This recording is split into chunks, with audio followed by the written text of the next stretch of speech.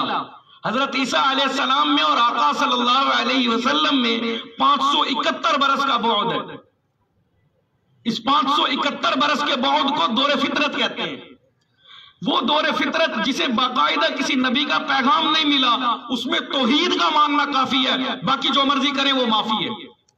اس دور میں بھی اس قدر باکردار، اور میں بظاہر دیندار ہو کے اگر میری آنکھیں پاک نہیں ہوئی دین کے ماحول میں آ کے، اگر میرا، اقبال نے کہا تھا نگاہ پاک ہے تیری تو پاک ہے دل بھی، کہ دل کو حق نے کیا ہے نگاہ کا پیرو.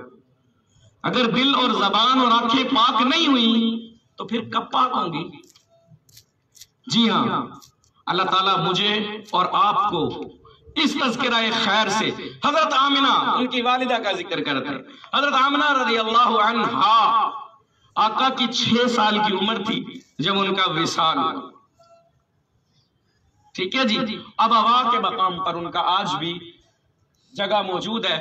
جس نے دیکھا ہو، جس کو لگاؤ ہو، میں آپ کو سمجھانے کے لیے اس طرح بتاتا ہوں. یہ سامنے کرسی دیکھ لیں، اس کو 4 گنا کر دیں اور لمبائی میں تقریباً 6 فٹ کر دیں. تقریباً اتنی جگہ ہے جو پہاڑی سے اٹھی ہوئی ہے، ہموار سی جگہ ہے. ایسے لگتا ہے جیسے اللہ تعالیٰ نے یہی اپنے نبی کی ماں کے لیے مختص کی تھی. اس جگہ پہ حضرت آمنہ رضی اللہ عنہ کا انتقال ہوا. 22 سال کی عمر تھی، 22 سال کی. اور حالات یہ بتاتے ہیں بالکل صحیح آ رہی تھی. آپ ننیال سے اپنی والدہ کے گھر سے اپنے شوہر کے گھر آ رہی تھی.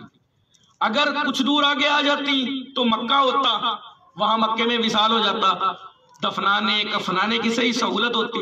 ام ایمن ان کی لونڈی ان کے ساتھ تھی. اب 2 عورتیں ساتھ اور ایک چھوٹا سا بچہ جس کا نام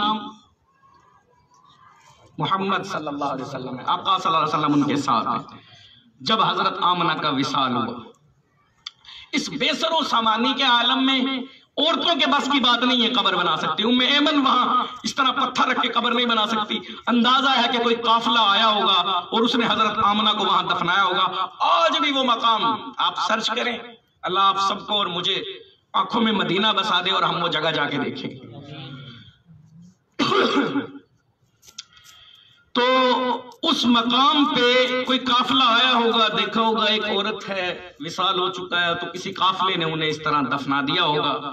آقا صلی اللہ علیہ وسلم 6 سال کی عمر ہے اور اپنی والدہ کا وصال کا اتنا گہرا صدمہ ہوا، دکھ ہوا. 6 سال کا بچہ محسوس کر سکتا ہے، سمجھ سکتا ہے. اور آقا تو سبحان اللہ وراء الورا ہیں، عظیم اور عظمتیں آپ کے قدموں پہ قربان، نثار آپ کے قدموں پر. اللہ کی سرتاب قدم شان ہے یہ. انسان ہی انسان، وہ انسان ہے یہ. قرآن تو ایمان بتاتا ہے انہیں، ایمان یہ کہتا ہے میری جان ہے یہ. ان کی عظمتوں پہ ابھی بولنے سے تو شاید ہم موضوع سے بھی ہٹ جائیں. آقا صلی اللہ علیہ وسلم کی عظمتوں پہ قربان. 6 سال کی عمر ہے اور ام ایمن لے کے چلتی ہیں اور آقا صلی اللہ علیہ وسلم ان سے چھٹتے ہیں اور چھٹ کے نا قبر سے جا کے لپٹ کے رونے لگتے ہیں. اور پھر ام ایمن انہیں پکڑتی ہیں اور سینے سے لگاتی ہیں اور کھینچتی ہوئی لے کے چلتی ہیں. وہ دوبارہ اپنی ماں سے، یعنی ایک قسم کی ماں ہے، انہوں نے بھی پالا، انہوں نے دودھ بھی پلایا حضرت ام ایمن نے. اس سے چھٹتے ہیں اور دوبارہ جا کے اپنی ماں سے قبر سے لپٹ کے رونے لگتے ہیں. یہ کائنات کی عظیم ترین ہستی کی ماں سے محبت ہے. اور جب وہ آخری وقت ان سے بولا نہیں جا رہا تھا، آخری وقت ان سے بولا، بظاہر نوجوان ہو، صحت صحیح ہو، بولا نہ جا رہا ہو، کیفیت ام ایمن بیان کرتے ہیں ان سے آخری وقت میں حضرت آمنہ سے بولا نہیں جا رہا تھا اور ایک دم ایسے کیفیت ہوئی. یہ ہارٹ اٹیک کی کیفیت ہے. اس دور میں تو ہارٹ اٹیک نہیں تشخیص ہوتے تھے، لیکن ان حالات کو پڑھتے ہوئے باریک بینی سے محسوس ہوتا ہے کہ شاید یہ ہارٹ اٹیک والا معاملہ ہے. اللہ جانے. یہ اس کیفیت میں جب ان کا انتقال ہو رہا، اب انہیں دفنا دیا گیا. تیسری دفعہ آقا صلی اللہ علیہ وسلم دوبارہ چھٹتے ہیں اور اپنی ماں کی قبر سے لپٹتے رو رہے ہیں. یہ ہے کائنات کی سب سے عظیم ہستی کی اپنی ماں سے محبت. میری اور آپ کی ماں سے محبت کیا ہے؟ ہاں جی، مشہور محدث ہیں ابن جوزی، انہوں نے ایک رسالہ لکھا ہے ادب البر والصلۃ والرحم. اس میں وہ لکھتے ہیں، آقا صلی اللہ علیہ وسلم فرماتے ہیں کہ میری خواہش ہے کاش مجھ محمد کی ماں ہوتی، میں عشاء کی نماز کے لیے ہاتھ باندھ کے کھڑا ہوتا اور سورہ فاتحہ کی تلاوت کر رہا ہوتا اور میری ماں کہتی یا محمد، اور میں نماز توڑتا، قرات چھوڑتا، ہاتھ باندھ کے اپنی ماں کی بارگاہ میں عرض کرتا، لبیک یا امی، اے میری ماں میں حاضر ہوں۔ اگر آج میری ماں اور میرے باپ میرے ادب سے آشنا نہیں تو میں عالم نہیں بنا، میں جاہل بنا۔ اگر 2 کتابیں پڑھ کے میں کہتا ہوں میں زیادہ پڑھا لکھا بن گیا، میرے ماں باپ کو پتہ ہی کچھ نہیں اور مجھے پتہ ہی کچھ نہیں۔ ایک طالب علم کے والد کی شکایت آئی تھی، وہ کہتا ہے ہم سے بولتا ایسے ہے اور بعض اوقات کہہ بھی دیتا ہے کہ میں تو علم دین سیکھ رہا ہوں، تمہیں کسی بات کا کیا پتہ۔ اگر والدین کا ادب نہیں آیا، والدین کا احترام نہیں آیا، مجھے نہیں لگتا تیرا علم دین تیرے لیے نافع ہے۔ میں نے دیکھا نئی تہذیب میں الجھ کر اکثر اپنی تہذیب کے شاداب چمن بیچ دیے، نئی تہذیب کی بے روح بہاروں کے عوض اپنی تہذیب کے شاداب چمن بیچ دیے۔ ہمارا یہ کلچر نہیں تھا ماں باپ کے آگے آنکھ اٹھانا، اور ماں باپ کی بے ادبی کرے اور وہ دین کا طالب علم ہو نہیں سکتا۔ اور جدید تعلیم میں جو M Phil P H D تک پہنچے، میں نے انہیں بھی دیکھا، ان کی گردنوں میں بھی سریا آ جاتا ہے، وہ بھی اپنے آپ کو اعلیٰ ہائر کوالیفائڈ پرسنالٹی سمجھ کے ماں باپ کے دل دکھانے لگتے ہیں۔ میرے بچوں، اگر کوئی ماں باپ کا دل دکھانے والی تعلیم حاصل کرتا ہے تو اس کی اس تعلیم سے ان پڑھ ہونا بہتر ہے، کہ ایسی تعلیم جو ماں باپ کا ادب نہ دے وہ تعلیم نہیں ہے، وہ علم نہیں ہے۔ جی 57 سال تقریباً گزر گئے، آقا صلی اللہ علیہ وسلم گزر رہے ہیں، آخری بار یا پہلی بار آقا نے ایک ہی حج کیا اپنی عمر میں، ایک حج پہلا یا آخری حج کرنے گئے ہیں، اور ابوا کے مقام پہ گزرتے ہیں، مدینے سے مکے جا رہے ہیں، تو اس طرح بیٹھتے ہیں آقا صلی اللہ علیہ وسلم، اس طرح اپنی والدہ کے قبر پہ، یہ اس طرح بیٹھ کے 6 گھنٹے تک رو رہے ہیں اور اپنی ماں کو یاد کر رہے ہیں۔ شاید وہ 6 سالہ بچپن یاد آ رہا ہوگا جب ام ایمن پکڑتی تھی اور لے کے اپنے سینے سے لگا کے چل پڑتی۔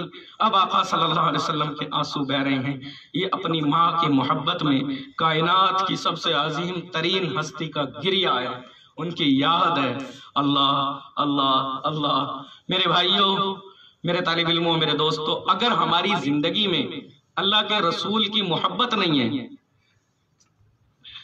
آپ میں سے تو اکثریت میرے وہ طالب علم بیٹھے ہیں جن سے میں پڑھتا رہا ہوں، یا ایسے اساتذہ رہے ہیں جن سے میں پڑھتا رہا ہوں، اس جامعہ کا ماحول میرے اساتذہ کا رہا، الحمدللہ میں نے یہیں سے پڑھا، یا وہ طالب علم جو میرے سے پڑھتے رہے۔ میری 3 باتیں میرے بچوں حاصل ہیں، اس بیان کا بھی حاصل، گفتگو کا بھی حاصل، زندگی کا بھی حاصل۔ پہلی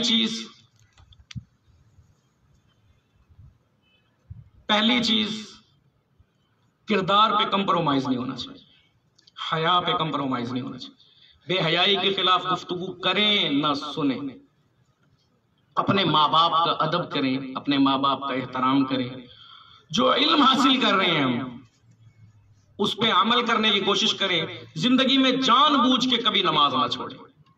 یہ وہ 3 زینے بنا لیں، یہ آپ کو ولایت کی طرف لے جانے والے زینے ہوں گے، یہ آقا صلی اللہ علیہ وسلم کے سچے عشق والے زینے ہوں گے۔ اے اللہ، ہم نے جو گفتگو کی، اگر اس میں کوئی ریاکاری، دکھاوا یا بناوٹ تھی تو اس دکھاوے، بناوٹ اور نقل کو اصل کر دے، اور اگر یہ گفتگو دل کے جذبے کے ساتھ تھی تو اسے اخلاص سے مزین کر دے۔ اے اللہ، ہمیں آقا صلی اللہ علیہ وسلم کے سچے عاشقوں میں شامل فرما، آخرت میں جب اور قیامت میں جب تیرے مخلص لوگوں کو اٹھایا جائے تو اللہ ہمیں ان میں شامل فرما۔ وما علیہ الا البلاغ۔